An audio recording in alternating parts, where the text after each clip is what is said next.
to me. Thou art my son, this day thy begotten thee. Ask of me, and I will give thee the heathen for thine inheritance, the uttermost parts of the earth for thy possession. Thou shalt break them with a rod of iron, thou shalt dash them in pieces like a potter's vessel. Be wise now therefore, O ye kings, be instructed, you judges of the Hello, good day. Welcome to Line by Line Bible Studies. We're continuing our study today in the book of Ecclesiastes. We're in chapter 6. Let's get to it. There is an evil which I have seen under the sun, and it is common among men.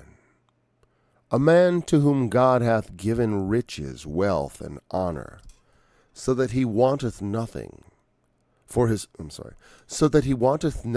soul of all that he desireth. Yet God giveth him not power to eat thereof, but a stranger eateth it.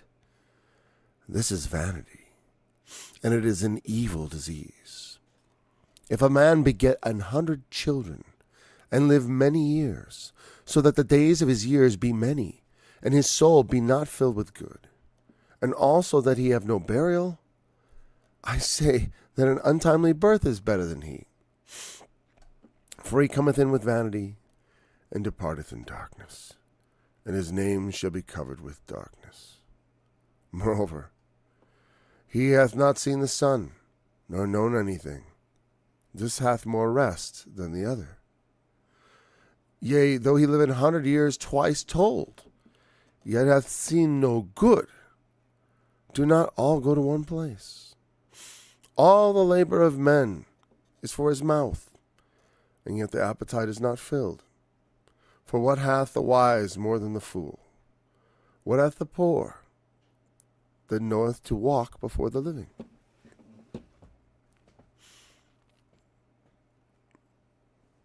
We'll have to talk about that. I didn't like the way I read it. What hath the poor that knoweth to walk before the living? Better is the sight of the eyes than the wandering of the desire. This is also vanity and vexation of spirit. That which hath been is all named already, and it is known that it is man. Neither may he contend with him that is mightier than he. Seeing there be many things that increase vanity, what is man the better? For who knoweth what is good for man in this life, all the days of his vain life, which he spendeth as a shadow? For who can tell a man what shall be after him under the sun? I'm going to keep reading.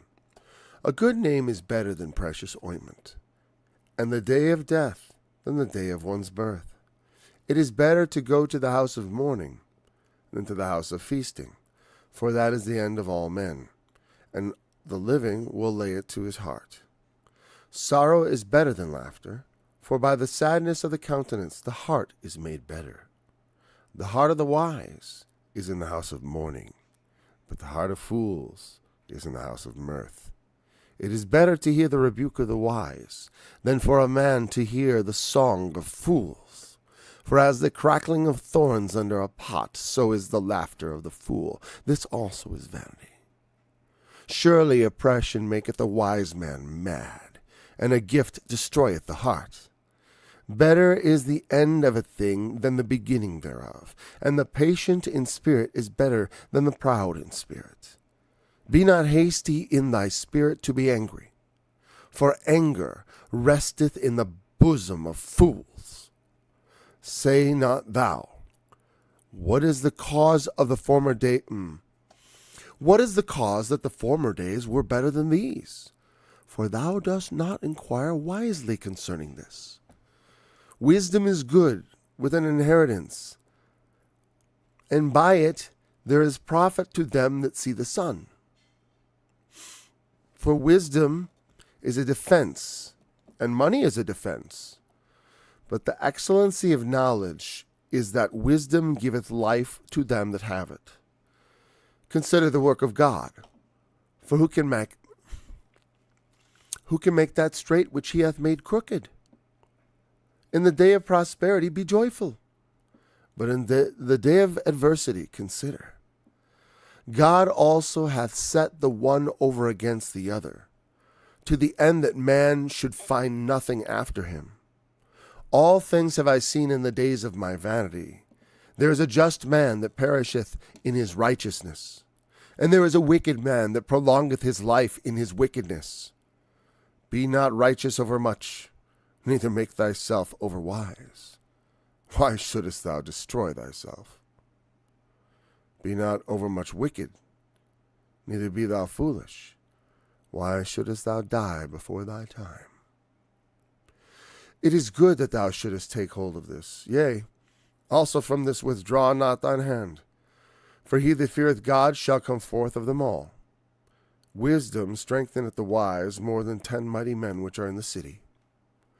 For there is not a just man upon the earth that doeth good and sinneth not. Also, take no heed unto all the words that are spoken, lest thou hear thy servant curse thee. For ofttimes also thine own heart knoweth that thou thyself likewise hast cursed others. With what measure you meet, judge not. All this have I proved by wisdom. I said, I will be wise, but it was far from me. That which is far off and exceeding deep, who can find it out?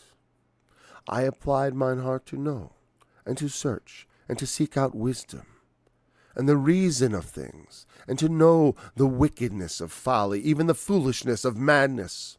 And I find more bitter than death the woman, whose heart is snares and nets, and her hands as bands. Whoso pleaseth God shall escape from her, but the sinner shall be taken by her. Behold, this have I found, saith the preacher, counting one by one, to find out the account, which yet my soul seeketh, but I find not. One man among 1,000 have I found, but a woman among all those have I not found. Lo, this only have I found, that God hath made man upright, but they have sought out many inventions. So the dating scene in Solomon's range, and he did definitely check out a lot of different ladies. You can say that, because he had many wives. But I think he runs into the same problem that I say men run into today and women too today. And he actually mentioned it there. He said, don't be over wise. Don't be over righteous. I know exactly what he means. We're not going to talk about that specific one. But I just want to talk about be not over beautiful, ladies. Be not over rich and over, because you will attract all the wrong women, all the wrong men. You will put yourself in an availability category that will not result in life success. As far as if you consider life success, happiness, and enjoying the good of life, as opposed to being miserable, like chasing things that do not make people happy. So, and be not. Sometimes there is, it sounds weird when he says, "Do not be over righteous." Well, it's like a lot of things. It's like, is there such a thing? Well, you want to know what happens? Sometimes. I think, what does it mean to me to be a Christian? What is the advantage of being a Christian ultimately? Other than, what is my salvation? The way I look at it, how does this benefit me? In the world, it results in destruction, because if you truly are, if you truly follow Jesus, you're going to come on a collision course with the world at some point, and it's going to destroy you. You get close to that righteousness, you get close to the ultimate wisdom like that, and, you take your place with the saints. You don't, it's not required of all of us to be all that, you know what I mean?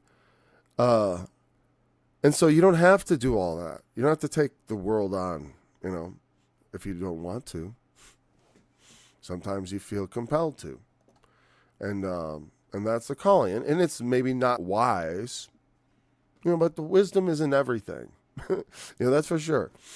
It's a very important thing. I prayed for wisdom just like Solomon did, and I like to believe I got some. The problem is using it properly. That's why I say it's like you can have you may have some wisdom, but there's always more to find out, and there's always a deeper angle on it.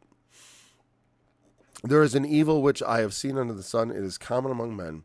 The man to whom God giveth riches and honor and wealth and honor, so that he wanteth nothing for his soul of all that he desireth, yet God giveth him not power to eat thereof. I'm not going to name again any famous celebrities where you think there are many famous cases where it seems someone had it all, but in their own mind they had nothing. Nothing that their life was somehow achingly not right. We often don't know exactly why. I mean, I've been able to talk to some people who had attempted suicide. I definitely know I have some insights on it. For people who actually, I had thoughts of it in my lifetime, but I never took real steps because I always knew, one, I'm not a dramatic person for the most part. I try not to be, and so I never went to the drama of acting out, or not that I recall. And but about other people who because I knew I wasn't serious. I knew I seriously felt maybe like I didn't want to keep going with my life, but I knew I couldn't stop it. I knew it's just not in me. Some people have it in them. They can do that. I don't know if I could do it no matter how bad it got. I don't think so. But I might, like I said, but when people are able to cross that line, that, and who have gone to that, what they must feel like to do that, is very somewhat mysterious to me because I can't put myself quite there, to have taken the leap, so to speak. They don't enjoy their life. That's what the power they eat there. It's just a metaphorical way of saying it's like you have this beautiful plate of food in front of you, but you can't eat it. It's like the legend of Tantalus from the Greek legends. Tantalus, I forgot what he did to offend the gods, but in Hades, he was put in this pool of water or something like that, where if he would lower himself to drink, it would be lower itself away, so he couldn't drink it, and then there was like some grapes that would be lowered, and just there, and he couldn't get them, something like that. And we get our word tantalize from Tantalus, to be tantalized, and it's part of torture. It's from the ideas where people get the idea of torture. That kind of torture for the sake of wrath, purely, I can't conceive of that being the meaning of the torment in the book of Revelation. Spoken of in all the New Testament, the torment of the wicked. I see in metaphorical terms, because the idea of it being, what is the purpose of torture in most actual applications? It is to extract information from someone. Sometimes there are horrific executions and prolonged executions. Like I said, the Assyrians could keep you alive for days while they skinned you. But they expected you to die, and I don't know if that, I don't think they cared when. It's like they were very indifferent on that regard. If you got them, it's like they didn't just do it to anybody, or maybe they did. I don't know. There's evil men out there, right? But mostly. But if God was going to do such a thing, there would be a point. And like I said, that is, to me, it is, the wicked have a reason for existing. They're not just here to go and come, but they leave behind a legacy. Something that does something, just like Isaiah 66. It talks about, in the new heavens and earth, go on to look at the carcasses of those that transgressed against him. And that there is some sort of remembrance. And he talks about the worms, and their worm dieth not, and the fire is not quenched. But it's clearly carcasses, and the idea of worms and fires not being quenched doesn't seem to speak of everlasting living horror, but rather an everlasting condition of finality. Anyways, but the idea of like it is an evil disease. I guess so. It is something that, I wonder what they mean by this. I wonder how they translate that, maybe in a more modern translation. Let's see what the King James says sickness. I'm going to, because I just don't want to lean into that too much. Sickness, illness, disease, affliction, grief. Yeah, I'm going to leave it with that. That's fine. Disease is fine. Because he does mean it, of course, as a metaphor, because it's something about life. It's not a physical disease. It's not like leprosy or something. No. But it's like leprosy, and the people seem to catch it, and they can't get rid of it. If a man beget 100 children, obviously, again, a hyperbole, so that the days of, well, you could, obviously, begetting is not hard. Begetting's easy. It's the birthing that takes, a little bit of effort and time, and you can only do so many. A woman is, I don't think it's possible for a woman to have 100 children unless she was talking about adoptions. I don't think it's quite possible. Of course, someone will tell me it is possible because he's a lady. No. It doesn't count. I mean, by carrying a baby, anyways, like I said. That's still begetting. She'd be begetting in that case, okay, if you want to be, if you're going to go down that route. So 100 children, that's leaving quite a legacy and live many years. So the days of his years are many, and his soul be not filled with good. And he have no burial. I say, again, in some ways, because I'm not sure he's right. Maybe he is, maybe he isn't. But he's certainly that an untimely birth, that is a miscarriage, is better. Better be a miscarried baby. For he cometh in with vanity and departeth in darkness, and his name shall be covered in darkness. And he's saying there's not much difference there. We all come in with vanity, and so did the miscarried baby. And we all go out in darkness, and so did the miscarried baby. And his name shall be covered with darkness, because he never did anything in his life. He's a baby that was born. I have an infant. From my great grandmother's. She had a little book, a baby book, for my grandmother's sister who died. And that's all there is of that person, just a little baby book. With a few things, and then died after about 9 months, I think. Died young, as they often did. My grandmother was one of 5 surviving children, but there were 8 born. But not even miscarriages. So they were born and, registered, and these were people. So is that a better life? Well, in some ways, like he says, this hath more rest than the other.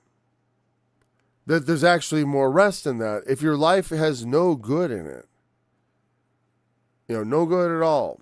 He's saying no good at all. That's pretty, because that's, to me, it's like, that's a pretty almost, that some people's lives are or seem like they're no good. A lot of times people have really bad lives, at least at the moment. And that's, unfortunately, they don't realize that the moment is passing. And sometimes it's painfully long for it to pass. But eventually it does pass, and they get past that moment, and life is good again. Yeah, I just give myself a lecture, because sometimes I've had to do that. I got to get through this time. I could, you can't. Sometimes life presents so many problems that's like, you cannot hold them all in your head at all the time. So you just got to let it all go. That's why God ordained the Sabbath day. Sabbath was made for man. The man should rest the 7th day. Do something restful. When I need rest, I often sing the song by that guy. I forgot his name. Talbot. Let nothing trouble you. Let nothing frighten you. God alone is enough. I like to sing myself a song like that. It does help me relax. And put those other things out of my mind. It's like, what am I going to do? I'm going to die someday. All my problems will be gone. So while I'm here, I should enjoy myself. Because the problems just are never going to last. I think all the things my dad had to deal with when he was a young man, now all he has to deal with is using the washroom, It's not a complicated life in the end.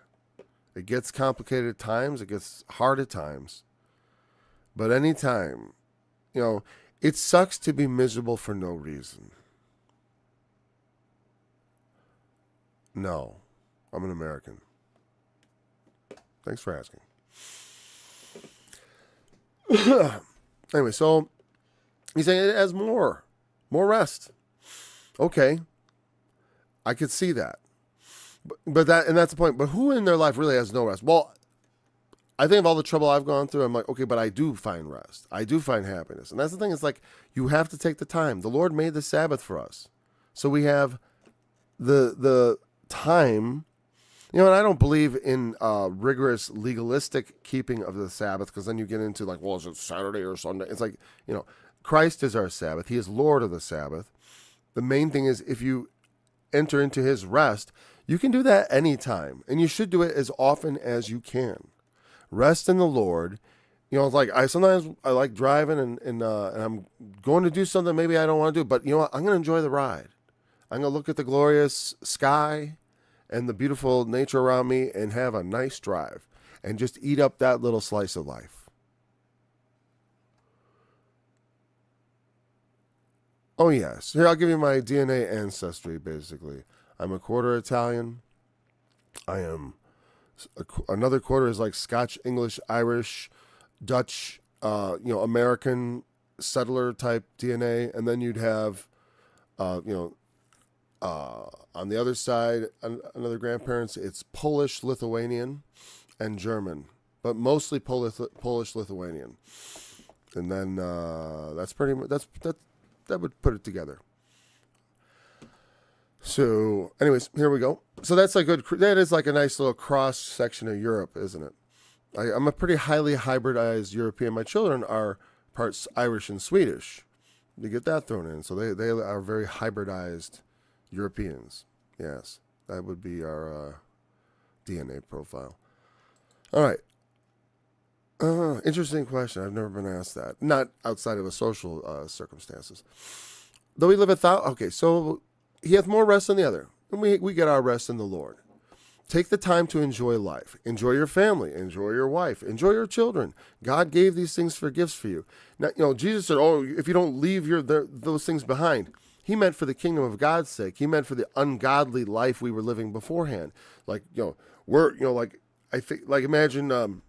I might be in a criminal business with my father, and I hear the call of Christ. I can't stay in the mob with you, Dad. This isn't my life, by the way. But someone could have that kind of experience where they need to drop it.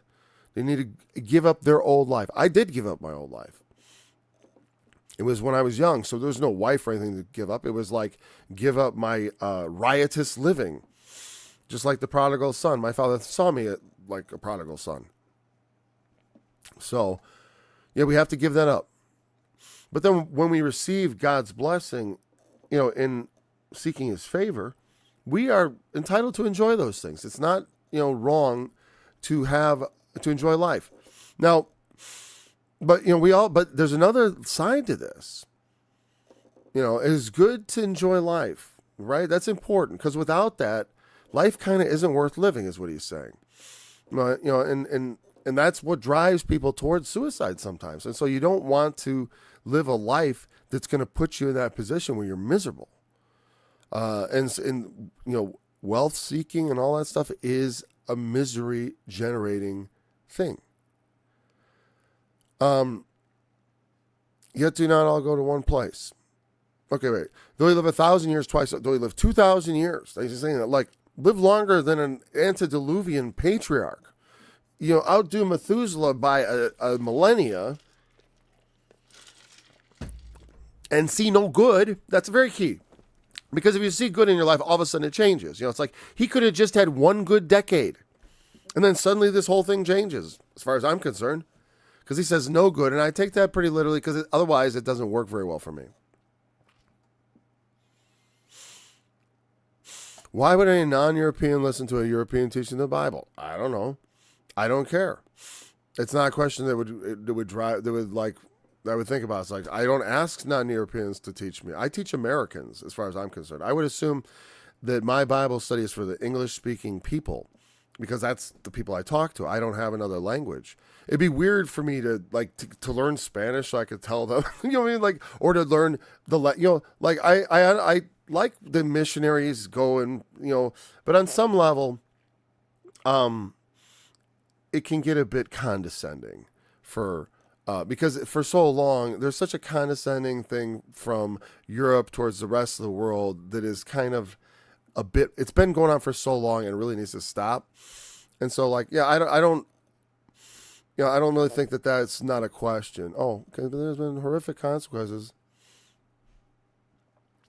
Well, if you mishandle it, remember you can take the Bible and make it say anything.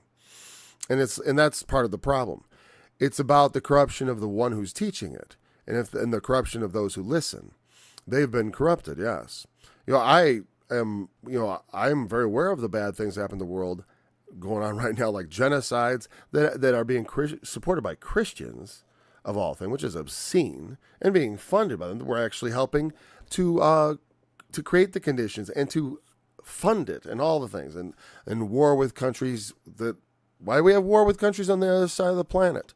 We're over here. We shouldn't be at war with them. We should only have we should be trading and having dialogue and stuff with people on the side of the world. No, it is a terrible crime, the way the Bible has been taught and used and abused to just say things that are politically convenient. When it's like, murder is wrong and mass murder is evil. I mean, murder is of course evil, but I mean, it's a grotesque evil. So I can understand why no one would ever want to listen to a European or American again. My business is to talk to the Americans and to try to get them to hear the truth, which is, you're not blessing that country Israel by giving them bombs. Is that what Jesus had in mind? Oh, send them bombs. Give them bombs. For instance, the doctrine of discovery, where you people colonized using it. I don't know what that even means. Because the thing is, I don't come from a Christian background, basically. I'm a self-taught person. I did not go to church growing up. I haven't spent much time in church as an adult. I've studied the Bible on my own. I never fit in because I don't know. I see the book a little differently. The doctrine of discovery that allowed people to colonize new lands. Yeah, I don't know. There's a way you could probably manipulate the Bible into saying that. I mean, look at Satan said to Jesus, throw yourself off the temple. What, don't you believe the Bible? The Bible says, hey, the angels will come and bear you up in their wings. So there's a lot of ways that can be done. Like I said, just because they're using the Bible to excuse their evil doesn't mean, you can blame the Bible, but I mean, it's like getting rid of the Bible, of course, and I'm not saying you're suggesting that, but getting rid of the Bible wouldn't change them. They're greedy. I mean, that's why they colonize. And then they look to the Bible so they can excuse themselves because they say, you feel bad about it. It's like, well, we can do this. We can enslave Africans because they're not really human. And they use these excuses.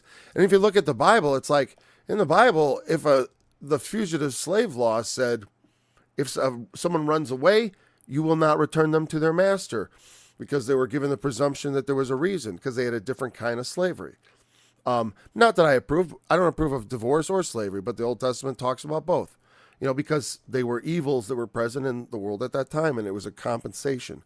I don't believe in the law of Moses. But, yeah, I don't know the doctrine. I'll look that up sometime. I've never heard of that. That's interesting. You taught me something or you gave me something I could teach myself about. Yeah, I didn't know there was a Christian doctrine. They have a doctrine of, of just war, which I think is absurd. But anyways, yeah, I know they colonized. Some of my people didn't colonize. Like they came over from Europe, and my mother was a first generation American. Her ancestors just stayed put. They didn't leave Europe. You know why? They were peasant farmers. They were subsistence farmers. They were just land people living there, farming, simple folks. They didn't colonize nobody. You know what I mean? They were just living in well, they might have colonized Russia at some point, but not them personally. You know what I mean? For the most part, the doings of kings and such, and our exalted government, that's not the common people often don't know about it, and their lives are too, they're making our lives so hard in America that the common people almost, they can't pay attention, and they don't even know what's going on. It's the job of Christian teachers to teach the people right things so that they can help push the country in the right direction. And unfortunately, we don't have enough of that in this country, and we're going in the wrong direction. I apologize to everyone who isn't of European descent for just how shitty Europeans have been. Here's the thing, though. We have a lot of power. It's like, don't tell yourself necessarily that if you didn't have the power, that your race or whatever couldn't be capable of the same thing. I mean, the Mongols, when they rolled out of China and rolled over China and through Persia and all these places, they killed just untold numbers of people. And it was because they could, and they were in that position. It was just a barbaric time. So people do awful things, and then sometimes they try to justify it. That's hypocrisy. But, they'll use the Bible. They'll justify it with whatever books they happen to find sacred. They'll say, oh, here's the reason. They give their justification because everyone wants to be just. But the question is it just? Is it really just? And, we've had so much power.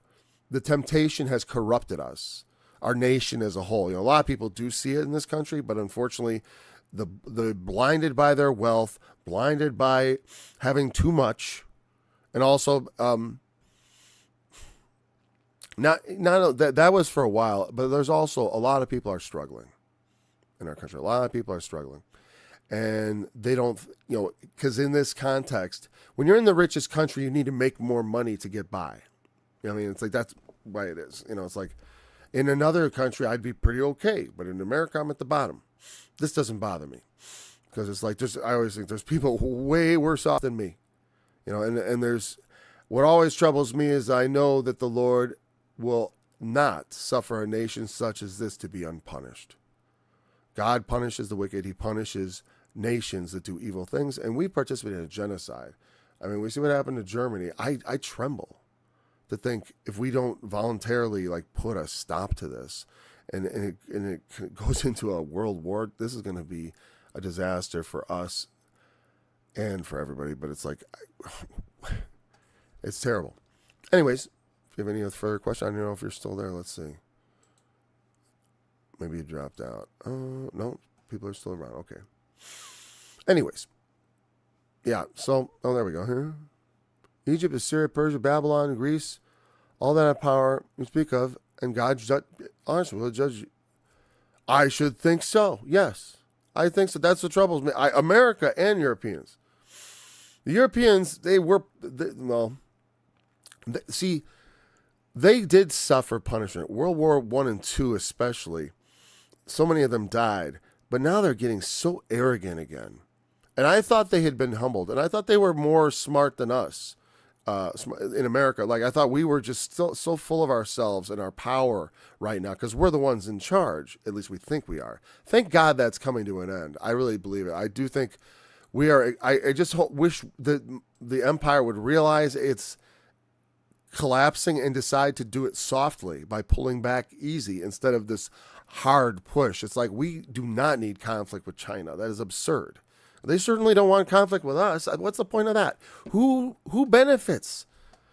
Just a bunch of the rich elites in Europe and in America, apparently. But if they burn the world down, they're not going to have anything to enjoy. This is what happens with these people with the wealth seeking. That's why that doesn't make anyone happy. It makes the world a nasty place. Yeah, that's what the Bible history is. You hit it on the head. Egypt, Assyria, Persia, Babylon. Exactly. And and about Greece, remember when it said in Daniel about the latter time of their kingdom? This is Western civilization you're talking about. The Europeans, what it really is, they weren't at the time, but they became, the Greek Western civilization went from, it was the dominating over the Levant for a time. And then it moved into Rome. When Rome conquered Greek, remember, Greek also conquered Rome with culture, and that culture is something they still in the Renaissance they looked back to.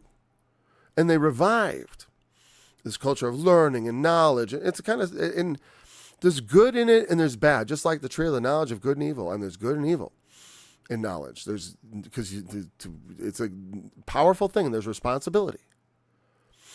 And we have to take responsibility for the power we've gained through our knowledge. And but here's the thing: the story, the way it goes in Daniel for Western civilization, it's not good, because then that very well could mean that this. I don't know if we're living in the end times, but if we were, then America is probably the beast, and probably going to get a deadly wound along the line here. Which I don't look forward to. It probably will. I'm writing a song as we speak that's called "Death to America," and it's not about I'm calling on death to America. No, though I don't know. I'm not yet. But it's because, why do people say this? Why are people saying this? I hear them crying. I hear them calling. I hear them praying. And they're saying the same thing. They're saying, death to America. Why do they say such a thing? What have you been up to, America? What have you been up to? So, yeah, I try to do what I can to undo the evil that my people get up to. I can only do so much. I can use my voice, because my voice is a voice that they can understand. Like I said at the beginning, non-Europeans don't need to listen to me. All I have to tell you on non-Europeans is, I'm sorry. They can get people who speak their language to tell them about God and right and wrong and things like that. I'm not going to preach to them. No. Oh, let's see. Those are invigorating questions. Those are thoughts. I think about these things all the time. It is heavy on my mind. I do the Bible study. I do the subject we're on. It's always like that. I always think about doing more topical stuff, but I'm like, I'll just get on and ramble. And I don't know that I'm necessarily going to have someone ask a question. Thank you. She's Native American. That sucks, right? Well, because here's the thing. There's a lot of innocent people. The settlers came, and they brought little kids. And what did they do? They didn't know what was going on. A lot of the settlers didn't know. They were just looking for a better life. I mean, even now, Mexicans come into our country. That's what they're doing. They're settling. I know that they were part of the native population, but they were part of on that peninsula. This part of America belonged to other Native Americans, right? And hopefully, I don't know. The thing is, the judgment of God is a strange thing, and I can't always account for it. But that's the way it is. In the time of Israel, when God destroyed Israel, in Babylon, King Manasseh was dead, but it was for the blood that he shed that they were cast out of the land. That Judah was taken away captive. And you think about Daniel and his friends. What did they do? They became suddenly they're faithful God people, and they're becoming eunuchs in the house of so and so of Nebuchadnezzar. Sorry, I'm having to shift a lot of gears there because I'm not thinking about that. So, but they had to be eunuchs, and that's so terrible. But still, they made it through, sort of like Joseph. I mean, the amazing part is the natives of North America were not made extinct. I'm glad we stopped short of that. That is a terrible crime. And well, here's the thing, though. In some ways, I've met Native Americans and Mexicans who live in America who become very patriotic Americans. And like, as far as my Europeanness, as looking the way I do and having, kind of a darker skin tone and stuff, I've been called everything from a Jew to a black person, and they used a different word. They used the N-word. They said, you're that. And because all the Moors, and I said, I'm supposed to be offended because I got some black blood in me? I'm like, that explains why my family, we were always running backs and stuff. Whatever. I mean, I'm kidding in a sense, and I don't actually know if that's why Italians are a little darker. It's actually, the Mediterraneans were the people in there, just like where, it's just, it gets to be so silly. I've been the victim of racism, not in a sense that I care. I thought it was funny because of course it hasn't been something that we've had to suffer for. Not yet. That's the thing I hate. It's like, if we would stop and truly make amends and stuff, we could all live in peace. But they're going to have to go down. If we keep trying to press people down and try to keep control, they're going to hate us forever. And they're going to want to exterminate us in the future. It's like those devils. It's like, thanks. No, we're not Sicilians. I am from Abruzzi. L'Aquila. That's west of Rome. It was a mountainous region. Lawless, actually, even in the time of the Romans, a lawless region. That's where the bandits would hide out. And my name, and it is basically the diminutive of squeeze. So it means like squeezy in English. And I think that's kind of a thug's name. My ancestors, I believe, were mountain bandit people. So it's not quite Sicily, but it is definitely a rough part of Italy. Or it was. Now it's like forest preserves and stuff. I don't know. Maybe there still is a lot of, activity and stuff illegal up there. I don't know. Often there is. I mean, you get remote areas and that's what happens, especially if there's a tradition. But yeah, no. My family all is from L'Aquila, or spelled La Aquila in English. If English speakers would say La Aquila. And that's in the Abruzzi province of Italy, just west of Rome. Yeah, some people have told me I have that Roman nose or whatever, and I'm sure but actually also it's a Lithuanian nose, to tell you the truth. And those people, those Vikings, they were some of the worst colonizers. They colonized the Europeans. It's funny. And like the Irish. A colonization was something that was parasitic within Europe and then also outward. And other people have made colony, like the Polynesians colonized the whole Pacific, but there was nobody there. That's the nice thing. There was nobody there. It would be nice if we had all just come together coexisting like we do now. But, more like we do now, all right? I think at least on this continent, in this country, for the most part, people coexist together. Though there's a lot of, talk of unrest and stuff. I don't know. On racial lines, not so much. I don't really think. They like to trumpet that in the media. I know they are.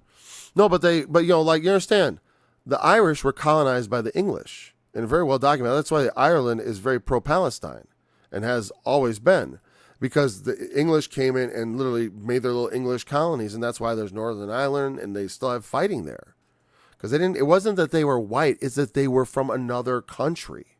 You know what I mean? It is when another country sends their people in and their armed soldiers to take over a part of your country, that's colonization. You know what I mean? And that's brutal, evil, wrong. They just come in. The Philistines were colonizers of that. Sure, they were the Phoenicians. They came in from the sea.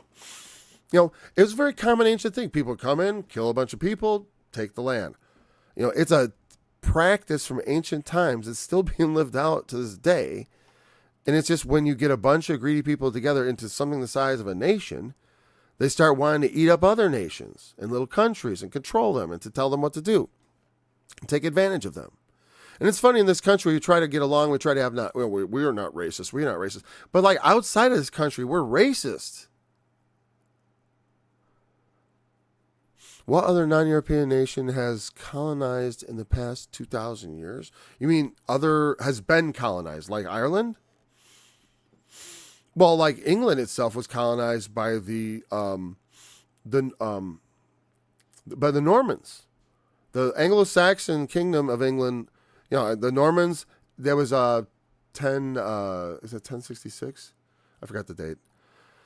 But yeah, the Normans invaded England and they killed off the Anglo-Saxon rulers and stuff and took over, and they became the nobility of England. Yeah. The Norman conquerors. There were still some they didn't exterminate all of them, but it was like, they moved in and took over. And then eventually it was that same group that and they were a Viking related thing. The Vikings were raiders originally and then colonizers. They were originally colonizers of Christian lands raiders of Christian lands. And then they got Christianized and then they became colonizers of Christian lands. And then everyone started saying, hey, we shouldn't do this to Christians. oh, because we're all Christians, we shouldn't colonize and steal each other's countries. We'll have wars and stuff, but we're not going to do that anymore. We're not going to enslave each other. Well, because that's, we'll just do it to these other people and we'll call them subhuman and look down, and somehow excuse it, even though it's already in the Bible that that's not right. But people don't care. They want, a lot of Europe was made Christian when the king just decided they'd be Christian. They were pagans, and then the priest would go and convince the king, and then suddenly the whole nation's Christian. You're not going to get very good results out of that. That's just like a political move.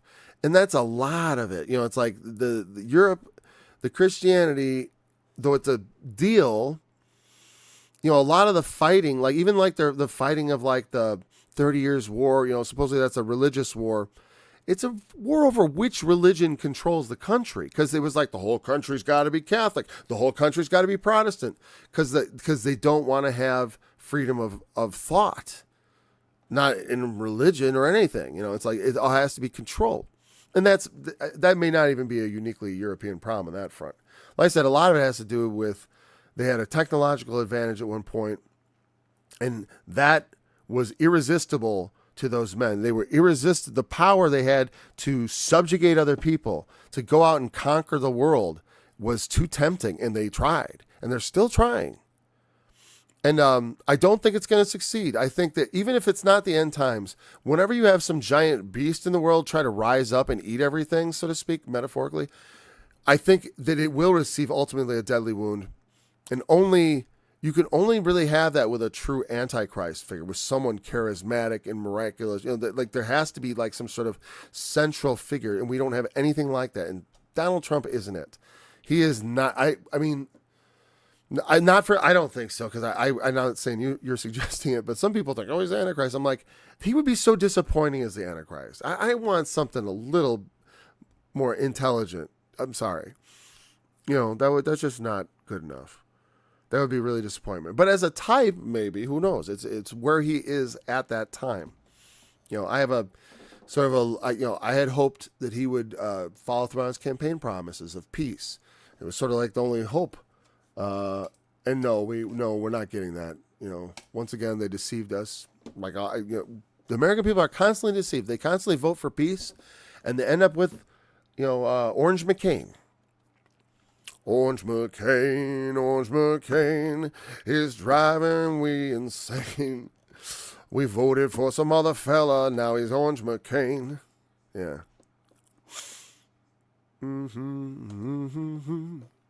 So let's see. You can ask another question if you want. If not, I'm going to move through this. Let's see. The poor, the north. So that was a weird verse. See no good. Oh, yeah, no good. Yeah, that's the thing that sucks. Because of America, a lot of people don't see good, which is really evil. Lineage go back to Esau in the Bible? Oh, I don't know. Some people think so, right? Some people think Esau is Russia for some reason. I doubt that. I don't think Esau is Russia. Does Europe go back to Russia? I always thought Esau was... See, I think a lot of those people didn't move. I mean, they used to be right there south of... they probably intermarried with the Arabs and stuff. I always think like Esau and all that. I always thought the Europeans were some other people because they were like, they're way ahead of all that.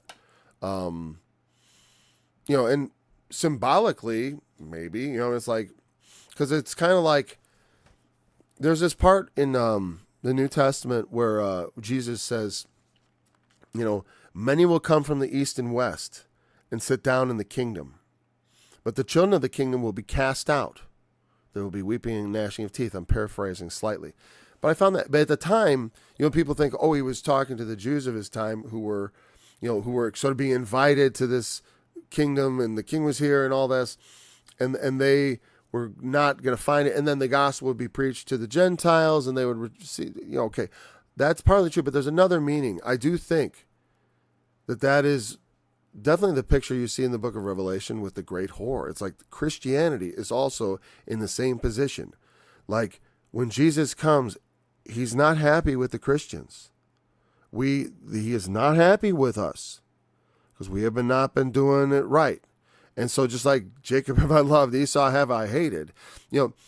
There's a song I was working on, and it was, I forgot what the title was. It doesn't matter, because the basic idea was that the hook of it was this, that you call yourselves my people, and it's a song to Christians. You call yourself my people. You say that I'm a Christian, all that. But at Armageddon, Gog and Magog shalt thou be unto me.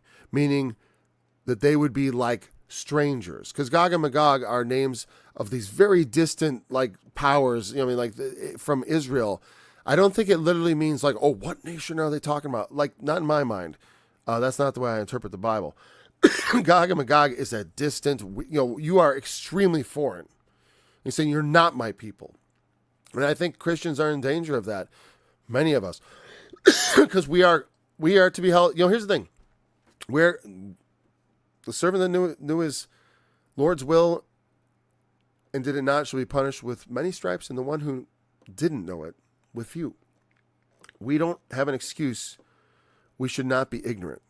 Ignorance, is for Americans, we can't allow ourselves to be ignorant while big things are going on, especially adults, and especially people my age. I'm 51. And the degree to which the older crowd in our country, they have more time to listen, and they have more experience, and they should know that they should be much more active in countering the things that are going on. European, yeah, that I always thought people say it's Japheth from that. I don't put much, lineage to me isn't important. I believe truly that in Christ there's neither Jew nor Greek, bond nor free, male nor female.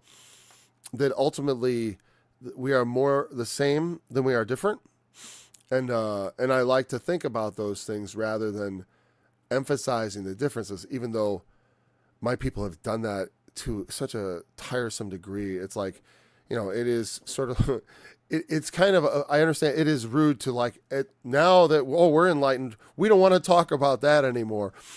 So it's understandable that people are not, that people might not be anxious to forgive us.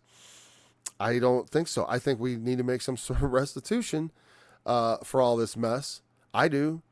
The fact is, if we would just stop. I feel like somehow we could. A lot of people are willing to go on. A lot of that stuff happened a long time ago. Why do we have to do fresh atrocities? A lot of the dead are dead, and it's like, okay. People are willing to go on and forget it and forgive the descendants, because the descendants aren't really responsible, but they benefit. And we've benefited. And that means we should take responsibility and not allow more evil stuff to be done in our name. That's what I work on that problem in my own way. I have another channel where I sing songs and stuff, but they get censored. Just like this one. It's like that in the algorithm where they're going to boost this sort of a thing. No. Or it's extremely difficult. Because it's like, it's not the kind of content that's, they're going to say, hey, Christians, you should listen to this guy. Oh, yeah. All right. Mm-hmm. Someone once told me I should save the questions for the end and not let someone hijack the Bible study. I don't agree if you have that many questions. If you have like a half hour's worth of questions, I don't see how waiting to the end to look at that question would have worked. Though that's okay. I forgot I was supposed to do that. My friend asked me, he's like, dude, don't answer the questions. Wait till the end. I'm like, but then there won't be time. When a man and woman become Christian, they no longer have gender? No, I don't mean that. I just mean, no. I don't mean they don't have gender. I mean that in a metaphysical sense, all people are of equal worth. I'm as valuable as a person with Down syndrome. I may be a lot smarter, and they may not have the same intellectual gifts, but they are a human being who should be respected regardless of whether or not they're big or small. And she's a woman. She shouldn't be disrespected based. Now, women need to have some protection, I think, because there is differences between men and women, and so there's things to be there. Let's see. Become Christian. They no longer have gender. No. Are you in a Hawaiian man in the same because of Christ? Oh, yeah. Well, yes. Me and a Hawaiian man, because of Christ, yes, I should look at him as being no different than me. In Christ, like I said, from a values perspective, I'm not talking about the fact that we have differences. Of course we have differences. People have different needs. Like I said, there's people who have greater and lesser intellects. They all are of the same worth. All are the same, all are one. We are made in the image of God, all of us, and therefore of equal worth before in that basic sense. Not that you can't add to yourself. You know what I mean? But there's a baseline that we're all the same. You know what I mean? Like if you get into things like talking about the soul, we all have a soul. He's a human being. The Hawaiian dude is a human being. That could be me. People often say, like, if you weren't born in America, you probably wouldn't even be Christian. I'm like, that's right. That's right. And so I don't, and also that's one of the things is like, I look at it like I look to the religion that God has shown me. I don't necessarily judge people because I do believe people from the East and the West are going to sit down in the kingdom of God. And a lot of Christians are going to be surprised because they think, only the people in our club get into God's kingdom. And I don't think that's right. I think they're going to be surprised. Why am I going to say, what does that scripture mean? Like I said, I think I answered that pretty good, or as best I can. I have trouble sometimes. It wasn't my best explanation of that scripture. But yeah, in a not in the sense that we're physically equal, not in the sense that we have equal intellects, but that even though we have differences, the things that make us the same truly are what unite, what has the potential to unite us. It's the diversity that matters is not the male-female race thing. You saw it. I suppose, but I mean, what, genetically? That's the thing. It's like, is that what that means to you and all your descendants? That's quite an assumption. I mean, it's like if one is Esau. Now, if one is Esau, like I said, if one is being, in God's eyes, being categorized, this person is Esau, they have no place of repentance. Yeah, the truth is, do I think America's going to repent? No. I think horrific things are going to happen, honestly. I'd like America to repent, but maybe they will find no place of repentance because they're such a profane person like Esau. America is a very profane place. You know what I mean? And the thing is, even if America is punished, here's the thing. I do trust that a lot of innocent people won't suffer as much. And the poor, here's the thing. Poor people are already poor. If you have FU poverty, as they say, who's going to, what can they take from people who have nothing? I guess even their lives, right? There's that. But even so, they're the ones who hold all their riches precious. And when they see their portfolios going to, worthless and all this stuff and all the wealth crashing down, for them, it's going to be like the end of the world. For me, I'm going to be like, I don't know what's going on. It's like, I don't have investments. I don't have stocks. I don't own this garbage. If every time I can avoid supporting any of that stuff, I try to. So Esau did have no repentance. Yeah, if God is looking at someone and saying, you're an Esau, there is no way out, at least in my opinion. Truly, if they are truly an Esau, I don't have that knowledge. So I couldn't judge someone in that regard. It's like, oh, there you go. Let's see. It is written, Jacob have I loved, Esau have I hated. Yes, sir. Yeah, I believe that. I believe in that I believe that God hated Esau from the womb, having done neither good or evil, but that the purposes of God might be made manifest, because that's how the world works. God has purposes, and he manifests them, and he brings people into the world who are evil, like Esau. Like it said here in the Ecclesiastes today, what God has made crooked, no man can make straight. If God has made Esau, and God hates Esau, Esau is not going to straighten out Esau, and God isn't going to straighten out. Well, he could, but he doesn't. Could. Well, he doesn't owe it to anyone. We are corrupt people. I'm a corrupt person on some level, and God does not owe me redemption. Esau is a bloodline of people. I don't get into bloodlines. That's a subject. I used to be that kind of a Christian. I used to be Christian identity. All right. And I don't bloodlines. I'm just like, I don't believe in bloodlines, because I believe a Jew is not one that is one inwardly. I mean, outwardly. I said it perfectly wrong. Not one who is one outwardly, but one who is one inwardly, like Paul said. And circumcision is of the heart. And so also that, even my original teacher who used to love talking about Kenites, and I see you're on for him it was the Kenites, and they were the evil seed, and they insinuated their way into the Jews. And then Esau, I've heard this before. Esau, now he's the one who supplanted the Jews. And there's some truth in that, of course, as you know, because Herod the king was from the tribe of Edom. And there's no doubt that there was a lot of Edomite intermarrying with Judah because they were neighbors. And in fact, you see in Ruth, Ruth was a Moabite, but that was also, they were kindred. They were the same basic race. That's another thing, though. They were the same basic race. I mean, Esau was Jacob's brother. Unlike with the story of Cain, like Arnold Murray, he had Cain being the son of the devil. He had, Eve had sex with Satan in the garden. That's in the subtext, according to him. I don't agree with that. But, and then he produced this evil line that then insinuated its way into the Jewish community and took over. And that explains why they are the way they are. And I say, you look at Jacob, every stereotype about Jewish people is really apparent in Jacob more than Esau. So I'm always like, I don't know. They seem a lot like the descendants of Jacob, so much so that it seems weird. And here's the thing: if you're clever and smart and stuff like that, you can get ahead, and be a heel grabber.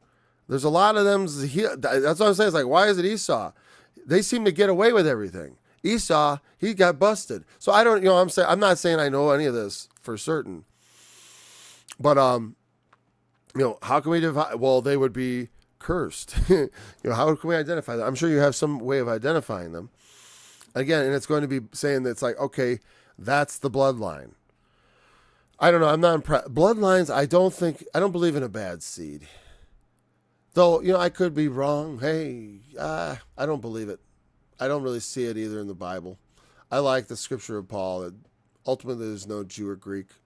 And there's no... Esau is a state of being. Is someone who God hates. That could be anybody in any race as far as I'm concerned. They show up all over the place. Hateful people. I've seen lots of hate. I've seen nasty... that's weird? I've seen nasty people out of every race. Here's the thing. I always used to say about the Kenites. If they're if the Jews are evil because Esau is their father, then what's the Americans' excuse? Oh, because it's European. Wow, I forgot that. So you're coming at it from that line of perspective. Well, I don't know. Well, then we're all doomed, I guess. I don't know. I'm an evil person who must be destroyed. I don't know. Again, by their fruits you will know them, right? Don't you tell all things by their fruits? Well, by their fruits.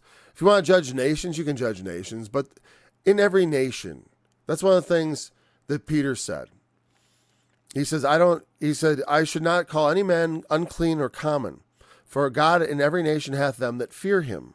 And those that fear God and love righteousness are of God. And that's what Peter said. Even if and he was a Roman, and for the Jews, that was a pretty hated group.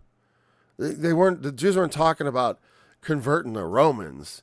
The Roman came, and Peter was like, he had to see this sheet of all these unclean animals drop down 3 times to tell him, like, you are to receive this Gentile because God receives him. So that's my perspective on that. You can add, if you want to add anything, go ahead. And then I'm going to start moving on if you don't have anything to add.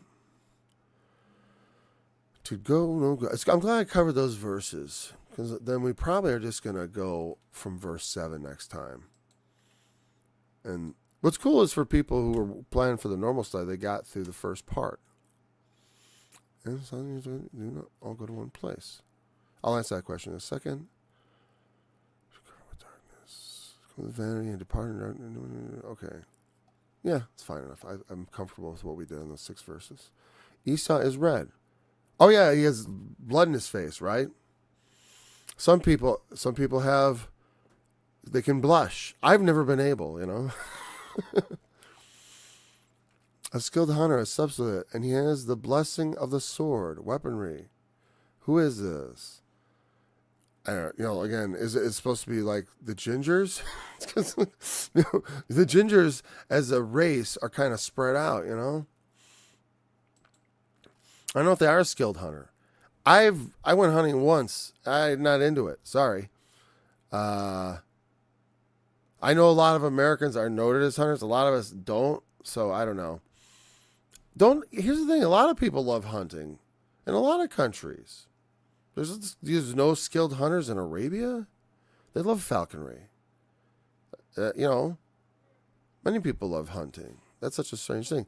And the blessing of the sword. Ansar Allah, the Houthis in Yemen, they are carrying around these ceremonial daggers. I mean, to me, that's blessing of the sword. And they are blessed too. Who fits this? How is your skin in the sun? My skin? This is what my skin looks like in the sun. I've been in the sun for weeks on end. It's actually usually looks darker. It probably looks pretty white to you, but to people, let me see if I get there's the back and the front. It's pretty much the same. You want to look at my skin color?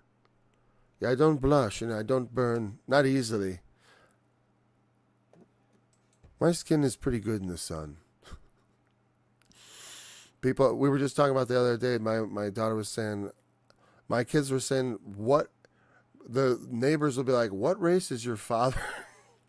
Because because it's all like, Germans out here, and they all think I'm something exotic. So, anyways, I do find that subject tiresome. I'm not into races, really. I get so sick of it. I hate what our race did. My race, I haven't asked about yours, and I'm not curious. I'm just not. I assume you're not white, or you're definitely not Esau, okay, whatever that happens to be. I'm not going to guess. But I think race, we made a mistake in emphasizing race. And also using it as an excuse to be evil to people. And, and if it gets done to us, well, whoever does it, they'll be wrong. They'll still be wrong. It's like judgment should be left to God. And God will judge, even if but the thing is, I don't want to be the one wrong when judgment comes. It's like, that's what it is. I don't want to be the one who is on the wrong side of that. I mean, as far as like executing on someone else. I would rather be the victim of unjust judgment, as much as that sucks, at least in my own mind, because there's glory in doing what's right. Like I've heard a lot of the enemies of America say, it's like, we will die as martyrs, but you will have to answer for this. It's like, I'm glad I'm alive to try to stop it, or try to affect things, or change minds, whatever. Hey. Anyways, my skin's doing good. I love my skin. I want to go out. I wish it was sunny today, because when the sun is out, I like to take my shirt off, and I love to soak up the sun. I feel so much more invigorated in the summertime. I dislike winter, because I do love the sun. Ever since I was a child, and they always commented on my very, very dark tan. But race is very important to God. When Christ returns, he will separate. I don't know, really? You think so? I don't. I don't think it's important to God. It exists. I think God likes races. He likes having different races of people. Otherwise, why would he have so many different kinds of people? I think it's neat that there's different people. It's unfortunate that it's one thing to be competitive about it. I think that's kind of fun. I like the Olympics and stuff like that. What I think is stupid about the Olympics, though, is that, it would make more sense if they were separated. And as far as into different groups, and imagine if you had a big choir of the world, would you want it to be all just mingled people, or would you like to see a bunch of black people here, a bunch of Asian people here? It'd be kind of cool like that, right? Here's the group, and they're from their group. I don't hate the idea of race, right? I just don't know how in my country we're so mixed together, so many races here, we kind of have to get along.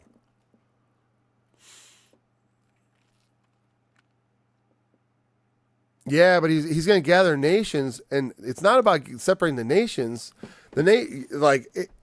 Yes, but he's going to gather all nations and separate them, the individuals, as sheep from goats. As much as you did it to the least of me.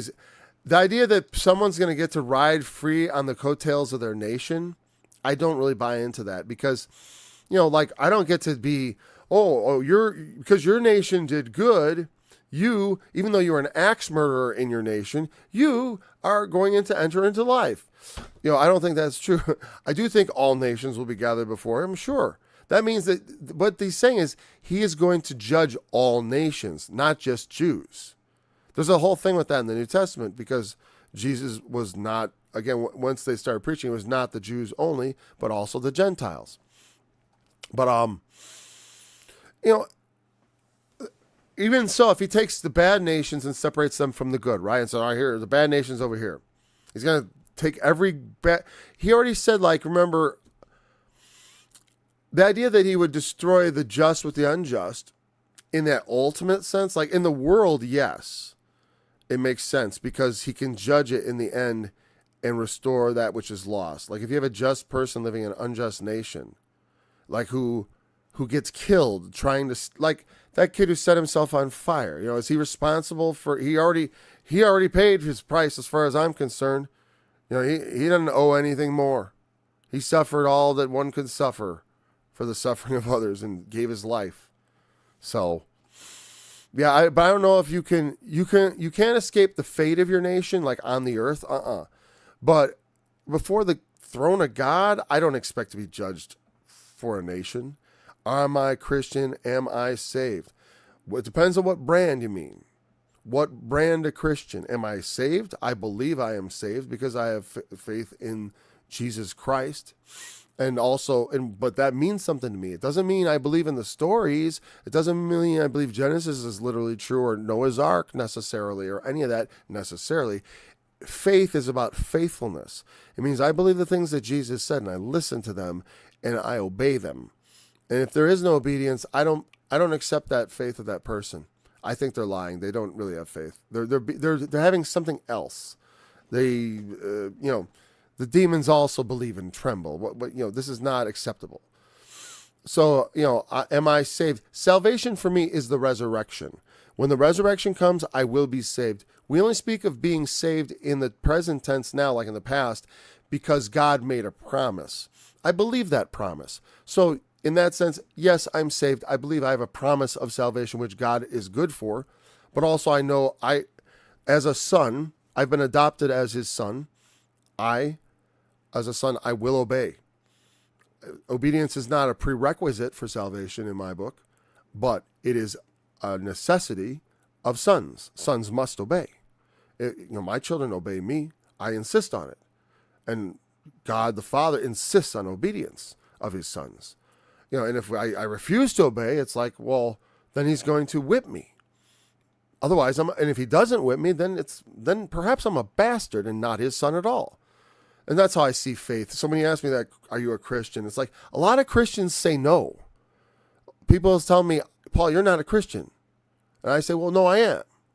In the book of Revelation, there are 7 churches. I find that fascinating. Like, why does Jesus call those 7 places churches? 5 of them are terrible. 1 of them has a seat of Satan in it. Why would that be a church? And to me, it's because if you want to be a church, you will be judged as a church. And if you want to call yourself a Christian, you will be judged as a Christian. So I'm a Christian, he's a Christian, she's a Christian. Wouldn't you like to be a Christian too? But that salvation is God's work. Is this still true? John... Is that still true? No, that was true at that time. That was like a momentary truth, because he came to reveal something. He said, the time is coming and now is when all who seek the Father must seek him in the spirit and in truth, because that's whom God seeks them to worship. And that's the way he seeks to worship. I'm paraphrasing, as you are aware. And you're right there, so you know what it says. He was changing something. So I don't believe that is still the case. What advantage hath the Jew? That to them were committed the oracles of God. What advantage hath the Christian? In a certain sense, that they have been committed the oracles of God. Because a lot of Christians, they have the Bible, but they don't know what's in it. They haven't read it. They don't know what it says. And And those questions are you a Christian? Are you saved? That's a question they're going to have to answer, because we all have to, all who claim to be Christians, obviously, and you seem to be one. So obviously not a European Christian, which is very interesting. Is it still true? John, I can see why you think we were the devil, by the way, or white people. I'm not, like I said, people in the neighborhood I'm in, they think I'm a different race. Okay, just so you know. And if that makes you think better of me, I'll take it. It's fine. And whatever. Maybe it is better of me. But whatever. I tell you what, my wife is very pale Irish girl, and a lovely person. There's no devil in her. Well, maybe a little devil. I always think there's a little devil in all of us. Unfortunately, that's why we need Christ. Otherwise, I wouldn't need a savior. I wouldn't need to put my trust in him. And I do believe that he saves us. That's it. I can't add to that work. I do not save myself, but I do obey, because I really believe I've become his son, and that's an important thing. If I got to represent, so I do the best I can. God changed. Christ's words are no longer true. No, he changed that. Yeah, they're no longer true because they changed. Absolutely, that things change. Jesus once said, "When you go out, don't take a sword, don't take a scrip." And then later on in the gospel, Luke, you can look this up, he changed. He says, I said don't take a sword, but now it's different. Now if you don't have a sword, go sell your garment and buy one. Look it up, sell your garment and buy one. You can look that up in Luke. So he did change things. And so part at the beginning, it was true then, and this was true then, and it's not true now. That's context. Some things aren't true in the future. Some things only have a limited time. Like when Jesus was walking on the earth, you had to literally drop everything you had and sell everything to go follow him. Because the God was on earth. It was not time to do anything else. It was the time to just drop it all and go. Now you might serve him differently. It's not that God changes. It's that things on earth change, and therefore the seasons change. Like in Ecclesiastes, it says there's a time for every purpose under heaven. There's a time to live and a time to die. There is a time when the Jews had salvation was of the Jews, and now there's a time when salvation is not of the Jews. Okay. Except the Jew who is Jesus Christ, of course. So God changed. The Christ's words are no longer true. So the Christ's words are no longer true. Well, they are true at that moment, but they're not true now. No, that isn't true of right now. Is salvation of the Jews? No, not in the way it was then. Absolutely not. Do they know what they worship? Nope. Well, here's the thing. I would say yes in a spiritual sense. Now that you're getting me thinking here. In a spiritual sense, yes, because the true Jews, the true Israel, as Paul says in Galatians, the Israel of God are those who are, what would he say? The Israel of God? Well, ultimately, the true believers are supposed to be the true Israel. And so in that sense, is salvation of the Jews? Well, yeah, it is sort of still, I guess. So maybe I'm wrong in that original thing. But in the sense that he said it, it isn't true. But in the sense that it is ultimately always sort of that way, yeah, I guess so. I'll move on here. These are interesting questions. The name of the 12 gates in heaven are the names of the 12 tribes of Israel.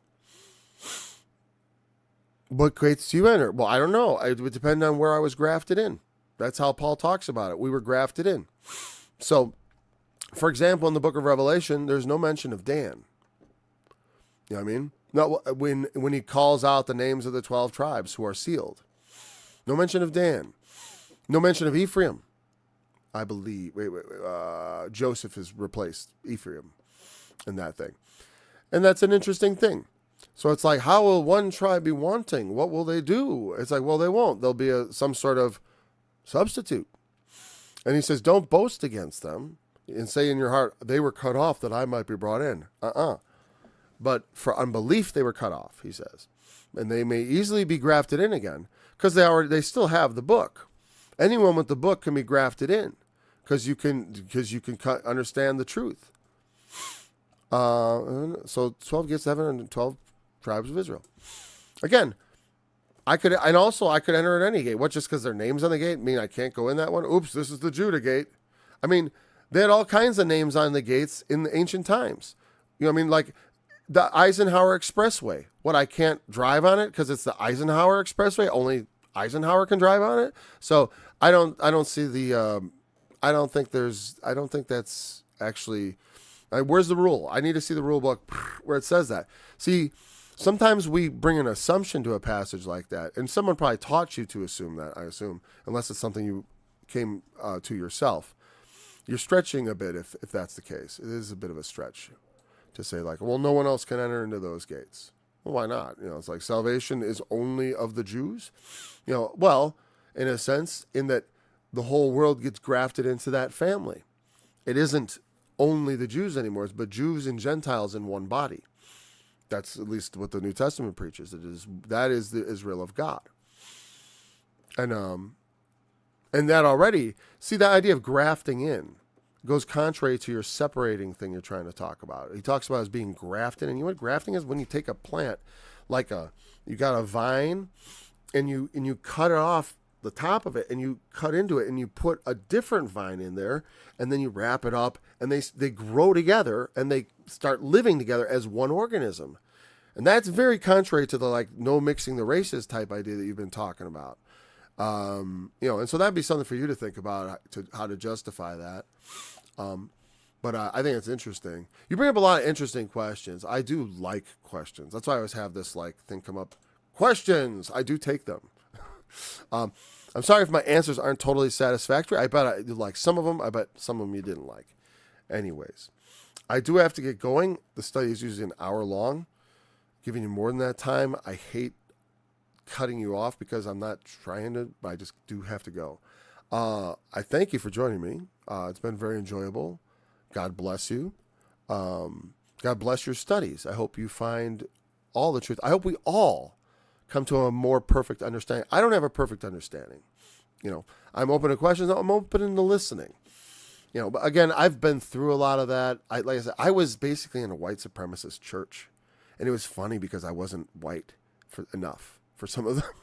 Because they were like, you know, they didn't like that. All right, these are the last things I can take. Would be in honor of Judah, Levi. You guys took Australia and the Congo and the entire Americas in the most savage and cruel way as possible. See, I wasn't there for that. Definitely a pleasant. Thank you. Yeah, I agree. That's savage, and you know, again, I don't think we can totally. I don't want to take no responsibility for that. Okay, the best way I can take responsibility is to stop my nation from continuing this arrogant, evil oppression around the world, and that I take very seriously. No matter what we agree or disagree upon, yes, I thank you for saying so, and like I said, God bless you. I have to go. Thank you for all the questions, and again, yes, the problem is the men who did that. They have the most to pay. Wouldn't you agree? Now we're benefiting from it, like I said. So there's something. You know, there's a responsibility. I think a lot of the people here want to live peaceably together in the country that now exists. You know what I mean? Like, here we are. We're not killing each other anymore. Let's, you know what I mean, help those who need it. And let's help the people in the world all rise up as opposed to making the world a worse place. I do believe that Christians are supposed to make the world a better place because Jesus wants to come and find us doing his work, not doing the devil's work. And we're doing the devil's work. You remember that church where it says, even where Satan's seat is? There are even in those places, remember, there are always a few names. So I thank you for joining me. Remember, the testimony of Jesus is the spirit of prophecy, and he is the fulfillment of the law. That's what I always end with. I will declare the decree. Yahweh has said to me, thou art my son, this day have I begotten thee. Ask of me, and I will give thee the heathen for thine inheritance, the uttermost parts of the earth for thy possession. Thou shalt break them with a rod of iron, thou shalt dash them in pieces like